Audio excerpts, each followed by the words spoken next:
What's up, guys? Welcome back to another episode of Bible with the Daily Dabber. Last time, Bible chapter 0 looked at 2 Samuel chapter 1. But today, guys, we'll be looking at 2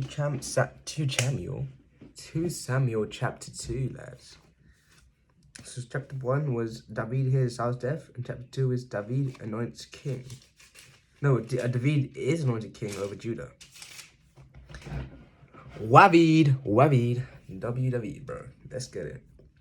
In the course of time, David inquired of the Lord, "Shall I go up to one of the towns of Judah?"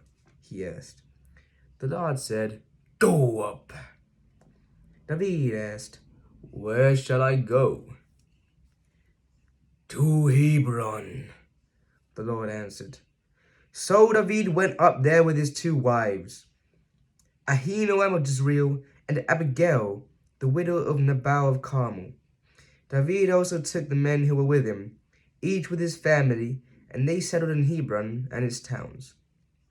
Then the men of Judah came to Hebron, and there they anointed David king over the tribe of Judah.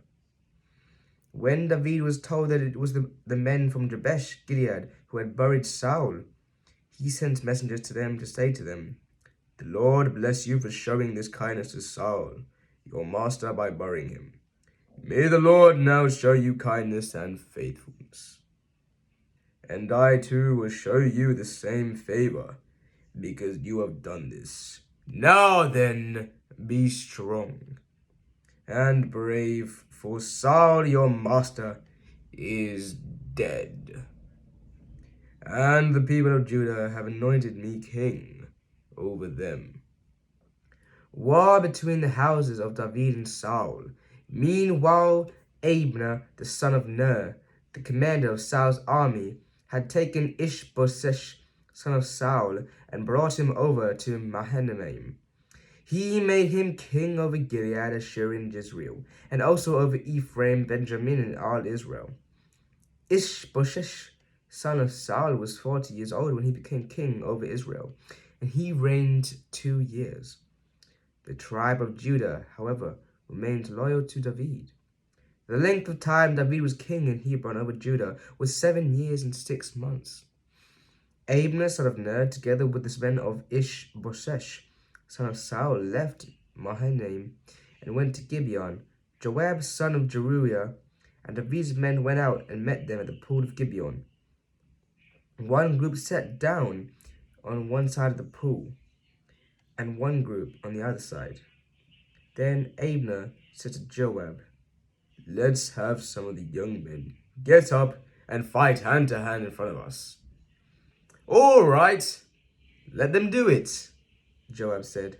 So they stood up and were counted, 12 men for Benjamin and Ishbosheth, son of Saul, and 12 for David.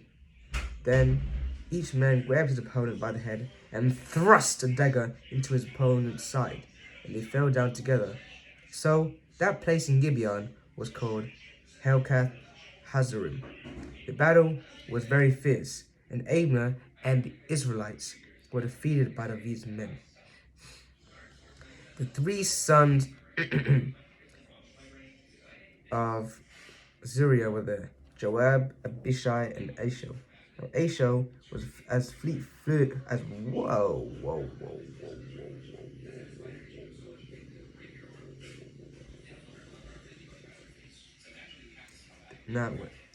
Now Asahel was as fleet-footed as a wild gazelle.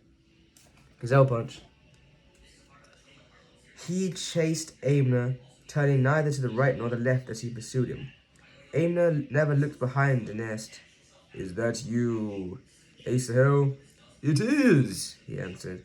Then Abner said to him, "Turn aside to the left or right. Take on one of the young men and strip him of their weapons." But Asahel would not stop chasing. Again Abner warned Asahel, "Stop chasing me. Why should I strike you down? How could I look your brother Joab in the face?" But Asahel refused to give up the pursuit, so Abner thrust the butt of his spear into Asahel's stomach, and the spear came out through his back. He fell there and died on the spot. And every man stopped when he came to the place where Asahel had fallen and died. But Joab and Abishai pursued Abner, and as the sun was setting, they came to the hill of Ammah, near Giah on the way to the wasteland of Gibeon. Then the men of Benjamin rallied behind Abner. They formed themselves into a group and took their stand on top of the hill. Abner called out to Joab, "Must the sword devour forever? Don't you realize that this will end in business? How long before you order your men to stop pursuing their fellow Israelites?" Joab answered, "As surely as God lives, if you had not spoken, the men would have continued pursuing them until morning." So Joab blew the trumpet, and all the troops came to a halt. They no longer pursued Israel, nor did they fight any more. All that night Abner and his men marched throughout the Arabah. They crossed the Jordan, continued through the morning hours, and came to Mahanaim. Then Joab stopped pursuing Abner and assembled the whole army. Besides Asahel, 19 of David's men were found missing, but David's men had killed 360 Benjaminites who were with Abner. They took Asahel and buried him in his father's tomb in Bethlehem. Then Joab and his men marched all night and arrived at Hebron by daybreak. Well, guys, thank you all for listening. It's been a pleasure. I am the Daily Dapper. And this is